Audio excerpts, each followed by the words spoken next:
नमस्कार। उनकी कलम मेरी आवाज़ में आप सभी का स्वागत है। बड़ों को प्रणाम और छोटों को बहुत सा प्यार।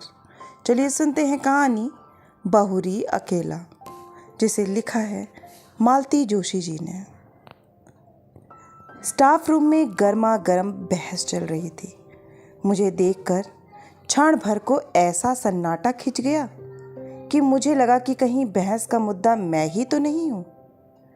तभी मिसेस झा ने कहा, हेलो, ये आ गई मिस स्मार्टी, इन्हें भेज दो, बहुत काबिल आइटम है, कैसी भी सिचुएशन हो ब्रेवली हैंडल करती हैं। मिसेस सक्सेना मुंह बनाकर बोली, वे दिन गए मिसेस झा, अब तो ये मिस प्रिविलेज्ड हैं, इन्हें कोई हाथ भी नहीं लगा सकता। क्या हुआ भाई, सुबह सुबह मुझ पर इतनी कृपा दृष्टि क्यों हो रही है? मैंने आखिर पूछ ही लिया। अरे हम गरीब क्या कृपा दृष्टि करेंगे, कृपा दृष्टि तो आप पर मैडम की है, इसीलिए तो तुम्हें कोई असाइनमेंट नहीं दिया जा सकता, खासकर संडेज को। मिसेस सक्सेना कुटिलता से आंखें नचाकर बोली, कुछ पता भी तो चले कि माजरा क्या है। मैंने कुर्सी खींचते हुए कहा। उत्तर में सबने एक साथ बोलना शुरू किया। बड़ी देर बाद मेरी समझ में जो आया उसका सार यह था कि शुक्रवार को एमए फाइनल की लड़कियां अजंता एलोरा जा रही हैं, पर इंचार्ज मिसेस गुप्ता के ससुर जी आज अचानक कूच कर गए। अब सवाल यह है कि उनके स्थान पर किसे भेजा जाएगा। सबकी अपनी परेशानियां थीं। मिसेस सक्सेना की बिटिया वायरल में पड़ी थी। रविवार को किरण के देवर की सगाई थी।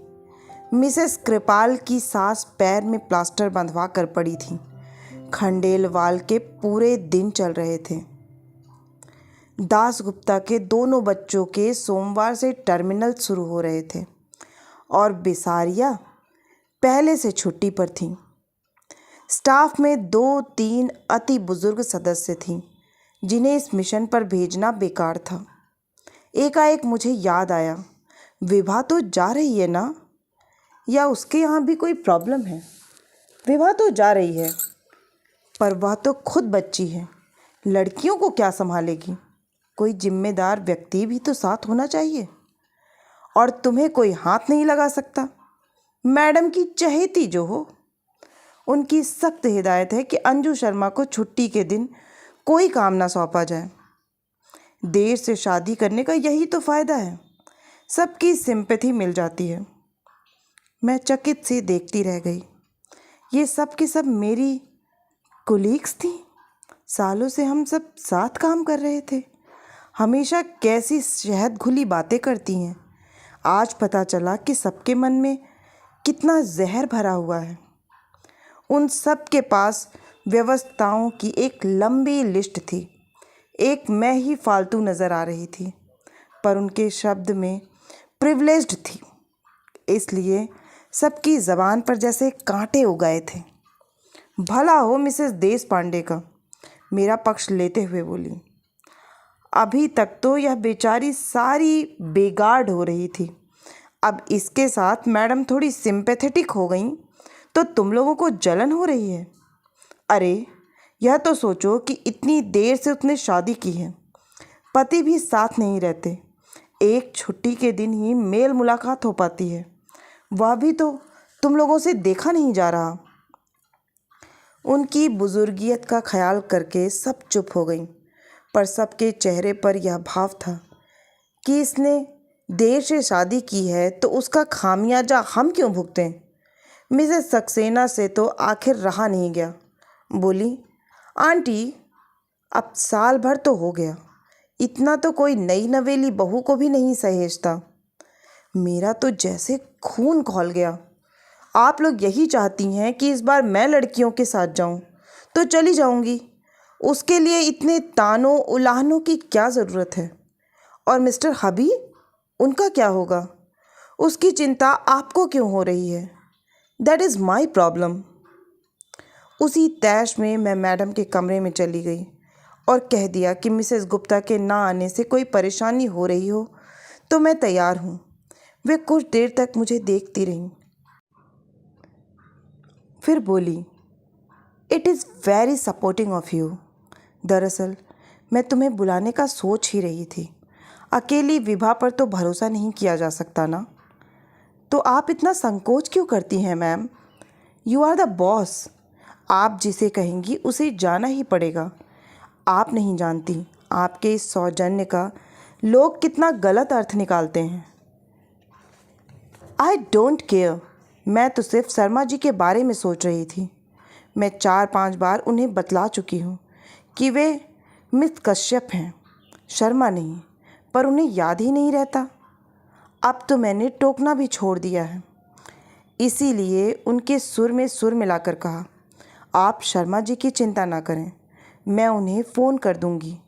वे भी सरकारी नौकर हैं, ड्यूटी का मतलब समझते हैं। Okay and good luck to you.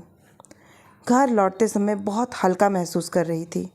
मेरे प्रस्ताव के बाद मैडम के चेहरे पर जो राहत के भाव उभरे, उनसे बड़ी संतुष्टि मिली थी। पर ईमानदारी की बात यह थी कि उनसे भी ज़्यादा राहत का एहसास मुझे हो रहा था। पिछले 2 हफ्ते श्रीमान जी नहीं आए थे। आखिरी बार जिस मूड में यहाँ से गए थे, लगता था इस बार भी नहीं आएंगे। 2 रविवार लगातार मैं पड़ोसियों की प्यार भरी पूछताछ से तंग आ गई थी। इस हफ्ते फिर वही सब दोहराना संकट लग रहा था। शायद इसीलिए आगे बढ़कर मैंने यह जिम्मेदारी ले ली थी। मुझे एक बहाना चाहिए था, सो मिल गया। कभी कभी लगता है मैं नाहक शादी की। ज़िंदगी अच्छी भली गुजर रही थी, ना कोई टेंशन था, ना पछतावा, बस एक शादी की चिंता थी जो मुझसे ज़्यादा मेरे भाइयों को खाए जा रही थी। अपनी भरी पूरी गृहस्थियों के बीच बेचारे एक अपराध बोध के साथ जी रहे थे। बड़े भैया की पिंकी के बीए कर लेने के बाद तो सब के सब जैसे एकदम व्यग्र हो उठे। कम से कम उसकी शादी से पहले मेरी हो जाना लाजमी था। सो श्रीमान कश्यप को घेरा गया। 10 और 12 साल के 2 बच्चों के बाप से शादी करना मेरे लिए कतई रोमांचक नहीं था, पर भाई आश्वस्त थे कि मुझे अपना एक घर मिल गया। पर उस घर से जुड़ कहाँ पाई? किसी ने मौका ही नहीं दिया। शादी के बाद 4-5 दिन रही थी। बाद में दीपावली पर लक्ष्मी पूजन के लिए गई थी बस। छुट्टियों में वे मुझे 1 महीना घुमाने ले गए थे। 1 महीना मुझे भाइयों के पास रहने के लिए कह दिया था। भाइयों के पास तो हर छुट्टी में जाती थी, पर इस बार का अनुभव नया था। पीहर आई बहन बेटी का स्वागत सत्कार, लाड दुलार पहली बार ही पाया था। शादी के बाद भी मैं तो उसी घर में बनी रही, पर हाँ, मिस्टर कश्यप को ज़रूर एक अतिरिक्त घर मिल गया था। उनकी सारी छुट्टियां यहीं गुजरती। केंद्र सरकार की नौकरी थी। शनिवार रविवार छुट्टी होती। वे भोपाल से शुक्रवार को इंटरसिटी से आते और सोमवार की सुबह उसी ट्रेन से लौट जाते। साल भर से मेरा दाम्पत्य जीवन इसी साप्ताहिक तर्ज पर चल रहा था। उस रविवार की रात को भी वे घड़ी में अलार्म भर रहे थे कि मैंने कहा, सुबह चले जाएंगे। जाना तो पड़ेगा ही, कल सोमवार है, भूल गई क्या? सोमवार को कैसे भूल सकती हूँ, मुझे भी तो कॉलेज जाना है। पर मुझे भी कुछ याद आ रहा है। क्या? कल शाम मैंने कुछ लोगों को खाने पर बुला लिया था। कल क्यों? आज ही बुला लेती ना। यूँ ही बुलाना अच्छा नहीं लगता, कोई मौका भी तो हो। तो कल क्या है? आपकी याददाश्त तो इतनी अच्छी है, आपको यहाँ बैठकर भी अपने बच्चों के ही नहीं, भांजे भतीजों के, मामा मौसियों के जन्मदिन याद आ जाते हैं। कल तुम्हारा जन्मदिन है? नहीं, मेरा जन्मदिन तो कब से आकर चला गया। जिन्हें याद था उन्होंने मना भी लिया। आपके लिए मुझे 100 बहाने गढ़ने पड़े। एक साड़ी अपनी ओर से खरीद कर आपके उपहार के तौर पर पेश करनी पड़ी। मेरा जन्मदिन आपको याद नहीं रहा, कोई बात नहीं, पर कल की तारीख तो आपको याद रखनी चाहिए। या कि उसका भी आपके निकट कोई महत्व नहीं है?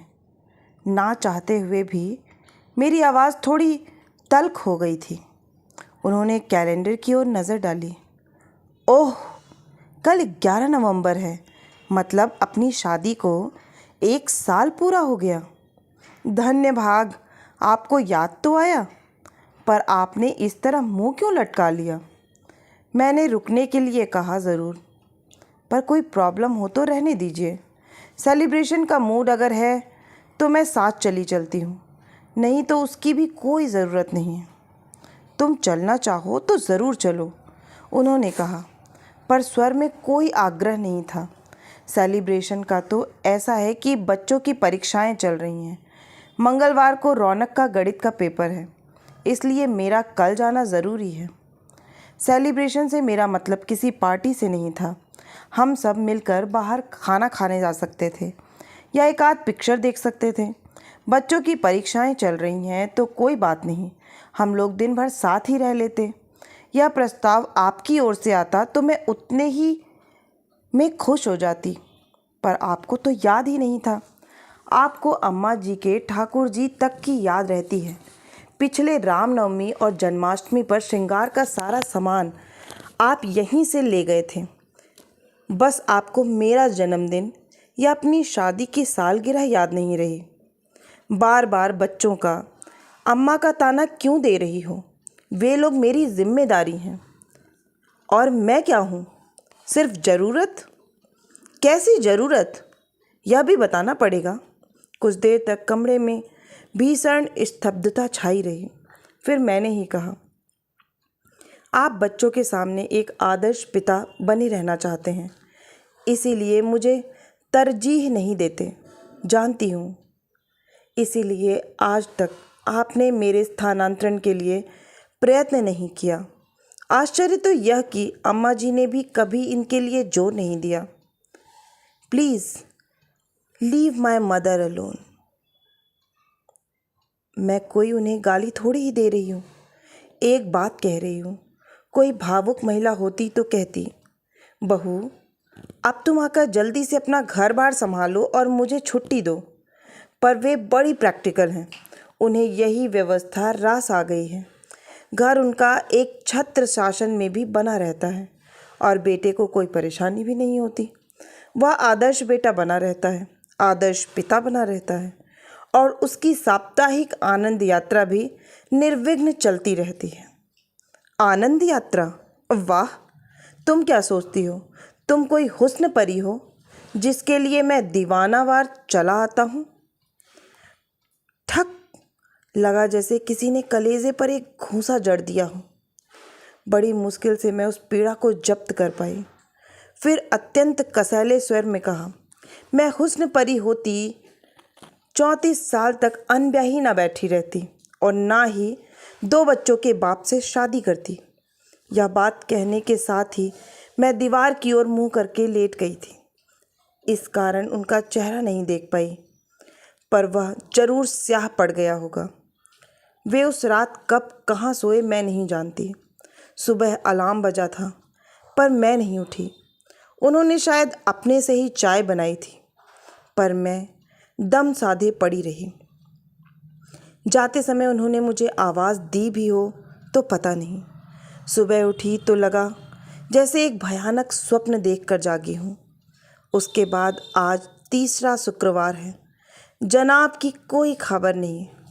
रूठ कर गए हैं। सोचा होगा मना लेगी, पर हम उस मिट्टी के नहीं बने हैं। बल्कि गुस्सा तो मुझे होना चाहिए था, अपमान तो मेरा हुआ है। सच तो यह है कि उनके ना आने से मुझे राहत ही मिलती थी, क्योंकि मुझे लग रहा था कि अब मैं उस व्यक्ति का स्पर्श या समीप्य सहन नहीं कर पाऊंगी। सुबह बैग भर रही थी कि फ़ोन खड़का। मैं बोल रहा हूँ। मैं? कितना ज़बरदस्त अहम है, जैसे आवाज़ सुनते ही पहचान लिए जाएंगे। अच्छा, आप हैं, कहिए। हम लोग रात को 9 बजे तक पहुंच रहे हैं। फ़ोन इसलिए किया कि खाना बनाकर रख सकूं। पिछले 2 शुक्रवार से मेरा खाना बर्बाद हो रहा था, पर मैंने उसका जिक्र ना करते हुए कहा, हम लोग मतलब बच्चे भी साथ आ रहे हैं, इसलिए बस से आ रहा हूँ। ट्रेन बहुत लेट पहुँचाती है। मैं पसोपेश में पड़ गई। मेरी चुप्पी से वे भी थोड़े विचलित हो गए। क्या हुआ? Any problem? कहो तो बच्चों को ना लाऊं? बड़ी मुश्किल से ही उन्हें राजी किया था। बच्चे आ रहे हैं तो दे आर मोस्ट वेलकम। लेकिन सचमुच एक प्रॉब्लम आ गई है। मैं आज शाम को अजंता एलोरा जा रही हूँ। प्रोग्राम बदल नहीं सकती। नहीं, क्योंकि यह प्लेजर ट्रिप नहीं है। कॉलेज की लड़कियों के साथ इंचार्ज बनकर जा रही हूँ। पर तुम ही क्यों? मैं क्यों नहीं? पिछले साल भर से तो उन्होंने मुझे कोई काम नहीं लिया। मेरे सारे संडेज फ्री रखे। कॉलेज में इतनी परीक्षाएं होती हैं, पर कभी इन्विजिलेशन की ड्यूटी भी नहीं दी। पर किसी की सदाशयता का ज़्यादा फ़ायदा उठाना अच्छा थोड़े ही लगता है। आखिर यह मेरी नौकरी है। इस बार उधर चुप्पी छाई रही। फिर 2 हफ्ते से आप आए नहीं थे, तो मैंने सोचा इस बार भी नहीं आएंगे। मैं 2 हफ्तों से नहीं आया तो तुमने कोई खोज खबर भी तो नहीं ली? एक बार फ़ोन ही कर लेती। कारण मुझे मालूम था, इसलिए फ़ोन नहीं किया। मैं बीमार भी तो हो सकता था। आप तो नाराज़ थे। मैं तो आज भी आपको एक्सपेक्ट नहीं कर रही थी। शायद अम्मा जी ने। हर बार अम्मा को बीच में क्यों ले आती हो? बहुत ही श्रद्धालु अंतःकरण से कह रही हूँ कि शायद अम्मा जी ने ही समझाया होगा कि कमाऊ बीवी से बनाकर चलना चाहिए। उधर से फ़ोन पटकने की आवाज़ आई। मैंने भी परवाह नहीं की। अगर आप कड़वी बात कहते हो तो सुनने का भी हौसला रखो। जब सुन नहीं सकते तो कहते क्यों हो? कॉलेज से लौटते हुए अचानक ख्याल आया कि सफ़र के लिए कुछ ज़रूरी चीज़ें ले लूं। घर की ओर मुड़ने की बजाय मैं बाज़ार की ओर मुड़ गई। वह शायद मेरी होनी ही थी जिसने मुझे इस बात के लिए प्रेरित किया था, क्योंकि उस ओर मुड़ते ही एक स्कूल बस मेरे सामने आ गई। उसे बचाने के लिए मैं सड़क के इतने किनारे चली गई कि गिर ही पड़ी। क्षण भर को आंखों के सामने अंधेरा छा गया। पल भर में वहाँ भीड़ जुट गई थी। 400 हृदय लोगों ने मुझे स्कूटर के नीचे से निकाला और पास के अस्पताल में पहुँचाया। मैंने तुरंत एक फ़ोन पड़ोस में किया और एक कॉलेज में। नीतू और उसकी मम्मी फ़ौरन दौड़ी चली आईं और पूरे समय मेरे साथ बनी रहीं। कॉलेज में फ़ोन करने का मेरा उद्देश्य सिर्फ यह था कि वे लोग मेरे भरोसे ना रहें। पर खबर मिलते ही प्रिंसिपल मैडम भी 2-3 लोगों के साथ आ गईं और जाते समय अपनी कार वहीं छोड़ गईं। रात 10 बजे जब घर लौटी तो मेरे दाएं हाथ में प्लास्टर बंधा था। बाएं पैर की पिंडली में 6 से 7 टाँके थे और घुटने और कंधे पर खरोंचें थीं। सौभाग्य से सिर पर कोई चोट नहीं थी, पर वह बेतरह घूम रहा था। घर आते ही पस्त होने से पहले मैंने बड़े भैया को फ़ोन लगाया। मेरे कुछ कहने से पहले ही वे ही बोल उठे, अरे इतनी देर तुम कहाँ थी? मैं कब से फ़ोन लगा रहा था। उनके स्वर में उल्लास फूटा पड़ रहा था। मैंने अपनी बात कुछ देर को मुलतवी करके कहा, थोड़ा बाज़ार तक गई थी। पर आप मुझे क्यों ढूंढ रहे थे? अरे वो बीकानेर वाले पिंकी को देख कर गए थे ना, उनके यहाँ से हाँ आ गई है। अरे वाह, बधाई। लड़का 3 महीने के लिए जापान जा रहा है, इसीलिए माँ के साथ एक बार मिलने आ रहा है। मेरी इच्छा थी कल तुम दोनों भी आ जाते तो लड़के को देख लेते। दरअसल क्या है भैया कि मैं कॉलेज के साथ टूर पर जा रही थी, तो इन्हें आने के लिए मना कर दिया था। कब जा रही हो? आज ही जाना था, पर पता नहीं कैसे स्कूटर से गिर पड़ी। पट्टी वगैरह करवा कर अभी लौटी हूँ। ज़्यादा चोट तो नहीं आई? चोट तो ज़्यादा नहीं है, पर आना ज़रा मुश्किल लग रहा है। खैर कोई बात नहीं, टेक केयर। इन लोगों से निपट लूँ, फिर आता हूँ। नीतू मुझे देखती रह गई। यह क्या, आपने ठीक से बताया क्यों नहीं? वे बिटिया का रिश्ता तय कर रहे हैं। इस समय मैं उन्हें डिस्टर्ब नहीं करना चाहती। जीजा जी को तो फ़ोन कर दिया होता। नहीं रे, यहाँ नहीं आना था, इसलिए उन्होंने टूर प्रोग्राम बना लिया था। घर पर अम्मा जी और बच्चे अकेले होंगे। इतनी रात को फ़ोन करूँगी तो परेशान हो जाएंगे। जीजा जी के पास मोबाइल नहीं है। यही तो सोच रही हूँ, इस जन्मदिन पर उन्हें प्रेजेंट ही कर दूँगी। बहुत परेशानी होती है। अच्छा नीतू, आज की रात तुम मेरे पास रह जाओगी? कल से मैं बसंती को बुला दूँगी। कैसी बात कर रही हैं? आज तो मुझे रहना ही है। आपने घर पर खबर भी की होती तो सुबह से पहले कोई आता थोड़े ही। वह रात बहुत मुश्किल से कटी। उपचार के समय उन्होंने ज़रूर कोई निश्चेतक दवा दी होगी। उसका असर धीरे धीरे कम हो रहा था और दर्द अपना अस्तित्व जताने लगा था। यूँ तो दर्द निवारक गोलियां भी दी गई थीं, पर उन्हें कारगर होने में थोड़ा समय लगना ही था। घर का कोई साथ में होता तो मैं उसे सारी रात सोने नहीं देती, पर पराई लड़की को परेशान कैसे करती, सो सहनशीलता का नाटक करना ही पड़ा। दर्द के घूंट पीते हुए मैं बार बार उस एक व्यक्ति को कोस रही थी। मिस कश्यप, आपने साल भर में कोई और तोहफा तो नहीं दिया, पर शायद बद्दुआएं दिल खोल कर दी हैं। उसी को भुगत रही हूँ। नहीं तो 10 साल से गाड़ी चला रही हूँ, कभी एक खरोच भी नहीं आई। बमुश्किल तमाम रात के तीसरे पहर थोड़ी सी आँख लगी, पर नीतू ने 7 बजे ही चाय के लिए जगा दिया। उसका कहना भी ठीक था। बोली, आप हाथ मुंह धोकर तैयार हो जाइए। अड़ोस पड़ोस में खबर लगते ही आने वालों का तांता शुरू हो जाएगा। आप परेशान हो जाएंगी। फिर उसी ने मेरे हाथ मुंह धुलवाए, बाल ठीक किए। उसी की मदद से मैंने कपड़े बदले। फिर उसने मेरे हाथ में कॉर्डलेस थमाकर मुझे सोफे पर लाकर बिठा दिया। आसपास तकिए लगाकर ऐसी व्यवस्था कर दी कि मैं अधलेटी रह सकूं। बोली कि हर किसी को बेडरूम तक लाना ठीक नहीं लगता। उसका तर्क ठीक था, और जैसा कि उसने कहा था, 8 बजे से आने वालों का सिलसिला शुरू हो जाएगा। 10 साढ़े 10 तक चलता ही रहा। बेचारी नीतू नहाने धोने घर भी ना जा सकी। 11 बजे मैंने उसे ज़बरदस्ती घर भेजा। कहा कि दरवाजे में चेन लगा दो, आने वाला अपने आप खोल लेगा। नीतू को गए मुश्किल से 10 मिनट हुए होंगे कि दरवाज़ा अपने आप खुल गया। मैं तो चकित थी कि ना दस्तक ना घंटी, ऐसे अचानक कौन आ गया। पर जब आगंतुक को देखा तो देखती रह गई। कमर पर दोनों हाथ रखे दरवाजे पर खड़े होकर श्रीमान मुझे घूर रहे थे। उस दृष्टि में रोष था, उपालंब था, उपहास था और शायद तिरस्कार भी।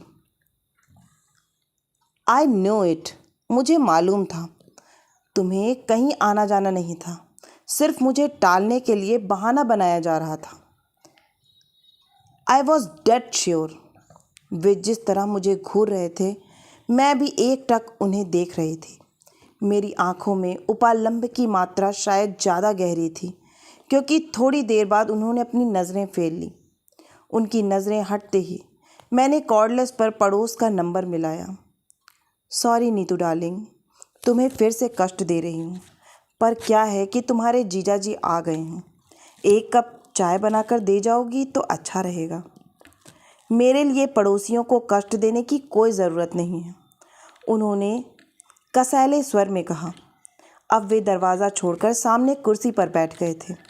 अगर घर में चाय बनने से कोई प्रॉब्लम है तो मैं बाहर पी सकता हूँ। वैसे भी मैं यहाँ रुकने वाला नहीं हूँ, सिर्फ देखने चला आया था। मैं भी उन्हें चाय पिलाने के लिए बहुत व्यग्र नहीं थी, बस चाहती थी कि इस समय हम दोनों के बीच में कोई तीसरा आकर बैठ जाए। मुझे पता था कि जीजा जी का नाम सुनते ही नीतू दौड़ी चली आएगी, और वही हुआ। 5 मिनट में नीतू 2 कप चाय लेकर हाजिर हो गई। हाय जीजा जी, नीतू ने चहक कर स्वागत किया और हुलस कर पूछा, आपको कैसे पता चला? दीदी तो फ़ोन ही नहीं कर रही थी। पता करने वाले पता कर ही लेते हैं, इन्होंने कुटिल मुस्कान के साथ कहा। बेचारी नीतू इनका मंतव्य समझ नहीं पाई। अपनी ही रौ में बोली, मम्मी यही तो कह रही थी कि दिल से दिल को राह होती है, फ़ोन करने की क्या ज़रूरत है। फिर इन्हें चाय पकड़ाते हुए मुझसे बोली, दीदी अब आप भी उठकर जरा सी चाय पी लो, सुबह से बोल बोल कर दिमाग चकरा गया होगा। वह मुझे सहारा देकर उठाने लगी और इनके चेहरे का रंग बदलने लगा। मेरी अधलेटी मुद्रा को वे अनादर का प्रदर्शन समझ रहे थे।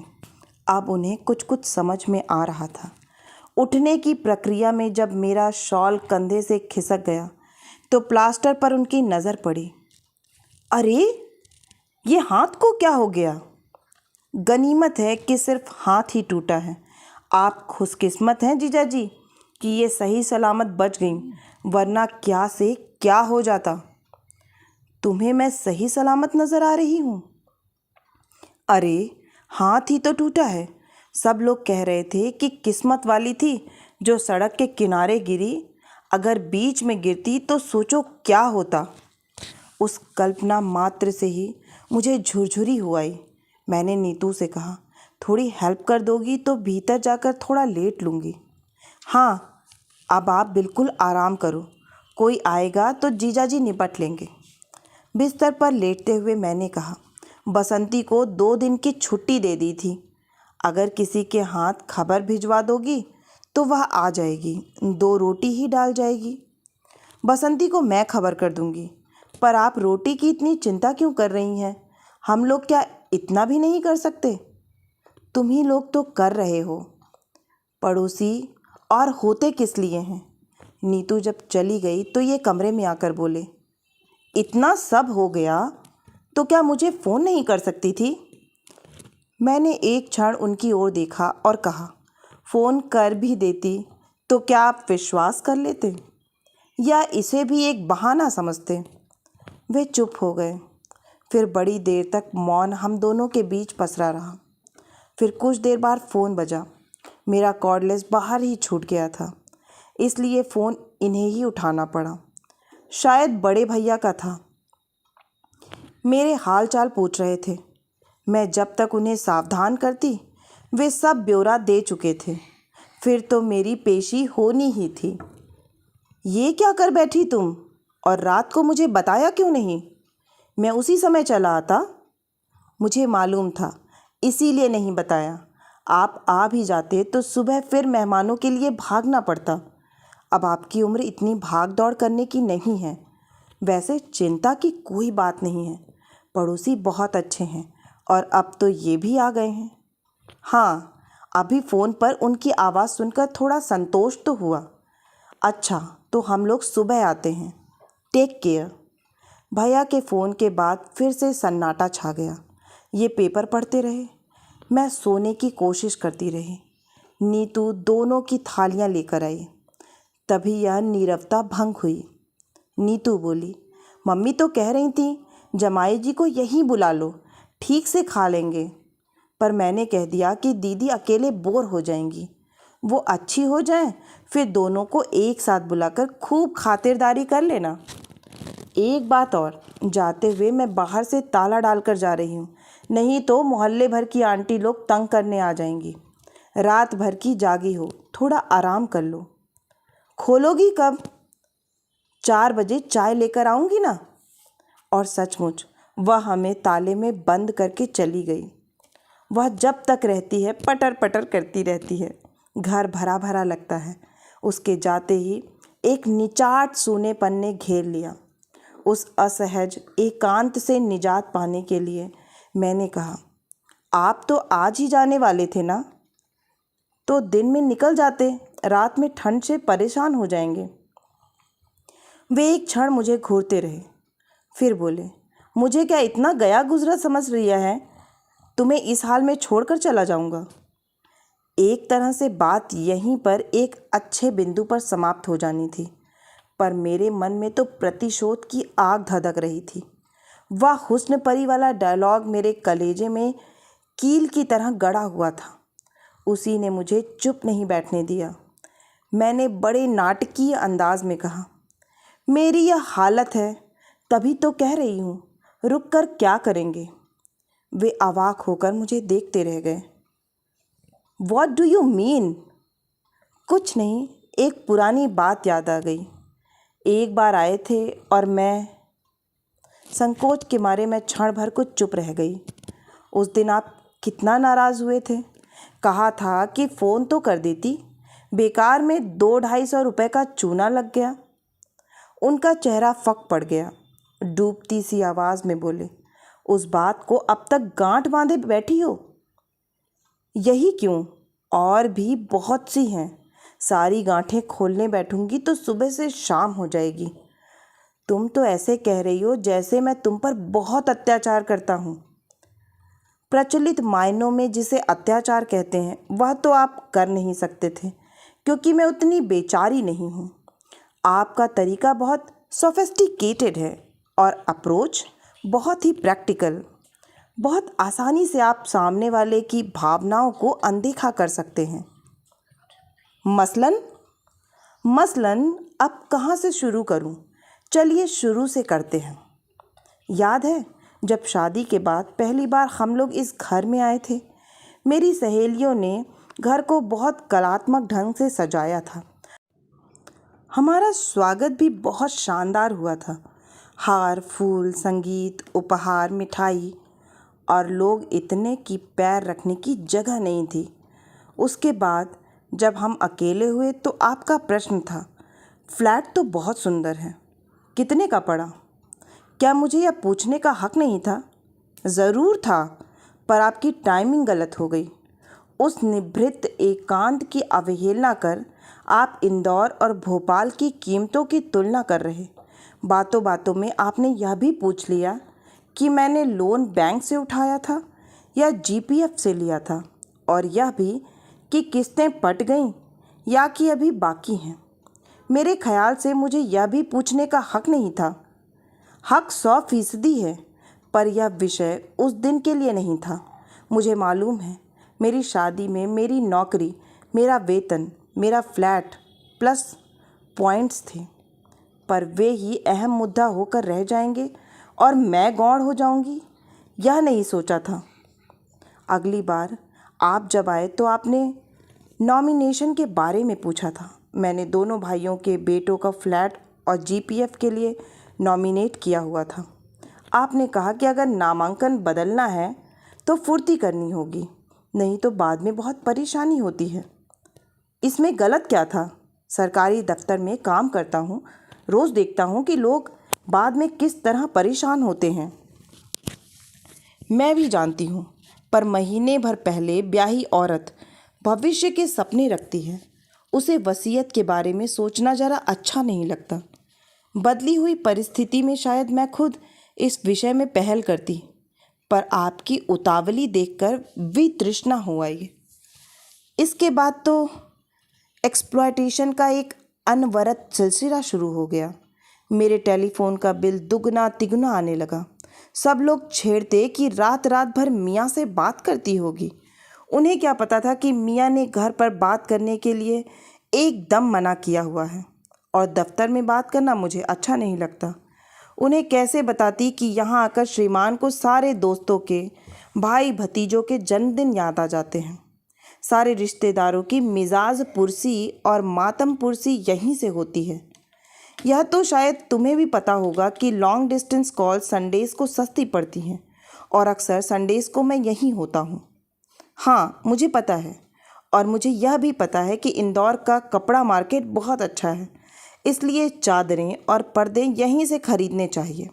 यहाँ की रेडीमेड गारमेंट्स की मंडी भी मशहूर है, इसलिए बच्चों के जन्मदिन के कपड़े यहीं से लेने चाहिए। यहाँ जब तक गर्म कपड़ों की सेल लगती है, इसलिए अम्मा जी के लिए शॉल और स्वेटर यहीं से जाएगा। इसके अलावा और भी फरमाइशी आइटम्स हैं, जैसे फरियाली सामान, नमकीन, राहुल के लिए कैमरा, एटलस, रीना के लिए बॉर्बी का सेट, कलर बॉक्स वगैरह। और मुझे यह भी मालूम है कि आपने घर पर यह कभी नहीं जताया होगा कि ये फरमाइशें कौन पूरी कर रहा है। देखो, ज़्यादा एहसान जताने की ज़रूरत नहीं है। हिसाब लगा कर रखना, अगली बार आऊँगा तो सब चुकता कर जाऊँगा। हिसाब करने की ज़रूरत नहीं है, क्योंकि यह सब मैंने अपने घर के लिए, अपने बच्चों के लिए किया था। जिस तरह शादी के बाद यह घर आपका हो गया, मैंने सोचा कि वह घर भी अब मेरा ही है, इसीलिए एहसान की कोई बात नहीं, बात अधिकार की है। राहुल को जन्मदिन पर डांस करना था। आप यहाँ का म्यूज़िक सिस्टम ले गए। बच्चों को गर्मियों में पिक्चर देखनी थी। आप यहाँ से वीसीडी प्लेयर ले गए। बार बार बिजली गुल होने से बच्चों की पढ़ाई हर्ज होती है, इसलिए मेरा इमरजेंसी लैम्प भी भोपाल पहुँच गया। मैं शिकायत नहीं कर रही हूँ। आपको अधिकार था और आपने उसका उपयोग किया, पर यह तो वन वे ट्रैफिक हो गया। मुझे तो कोई अधिकार मिला ही नहीं। मेरा तो सिर्फ एक्सप्लॉयटेशन किया गया। एक्सप्लॉयटेशन? वाह, सुनने में तो बुरा लगता है ना। शोषण कहूँगी तो और भी बुरा लगेगा, पर मेरे साथ यही हो रहा था और वह मेरी समझ में भी आ रहा था। पर मैंने मन को बहला लिया था कि घर की किस्तें चुका रही हूँ, घर जिसकी मुझे अरसे से तलाश थी, घर जो रिश्तों की मजबूत ज़मीन पर खड़ा हो, घर जो आपसी सामंजस्य और सद्भाव के सहारे टिका हो। पर वह घर तो मुझे मिला नहीं, आपने दिया ही नहीं। देखो, तुम्हारी तरह मैं साहित्यिक भाषा तो नहीं बोल सकता, लेकिन आप खूब बोल सकते हैं। आपका हुस्न परी वाला जुमला तो अब तक मेरे कलेजे में गड़ा हुआ है। कल रात मैं दर्द के मारे सो नहीं पाई थी, पर यह दर्द उस दर्द के मुकाबले कुछ नहीं था जो उस रात आपने मुझे दिया। यह घाव तो कल को भर भी जाएंगे, पर यह घाव तो ताउम्र हरा रहेगा। और आज तो आपने कमाल ही कर दिया। आज मैंने क्या किया? वे हैरान थे। आज आप सिर्फ मेरे सच को परखने यहाँ चले आए। मान लो मैं चली ही गई होती तो आपकी क्या इज्जत रह जाती या मेरी ही क्या इमेज बनती। आपकी तो ये दूसरी शादी है। इतना तो आप भी समझते होंगे कि दाम्पत्य का आधार होता है विश्वास। और मिस्टर कश्यप, आपने उसे ही निकाल दिया, फिर शेष क्या रहा? तभी दरवाज़ा खड़का। नीतू शायद चाय लेकर आई थी। हम दोनों अच्छे बच्चों की तरह चुपचाप बैठ गए। वैसे भी बोल बोल कर मैं इतना थक गई थी कि कुछ देर आंख बंद करके लेटने को जी चाह रहा था, और चाय पीकर मैं सचमुच लेट गई। नीतू बोली, जीजा जी शाम को क्या खाना पसंद करेंगे बताइए। व्यंग्यपूर्ण मुस्कुराहट के साथ ये बोले, मैं गरीब क्या बताऊंगा, अपनी दीदी से पूछो, गेस्ट ऑफ ऑनर तो वे हैं। और इतना कहकर वे बाथरूम में घुस गए। नीतू थोड़ी देर बैठी बतियाती रही, पर मेरी ओर से कोई प्रोत्साहन ना पाकर चुपचाप उठकर चली गई।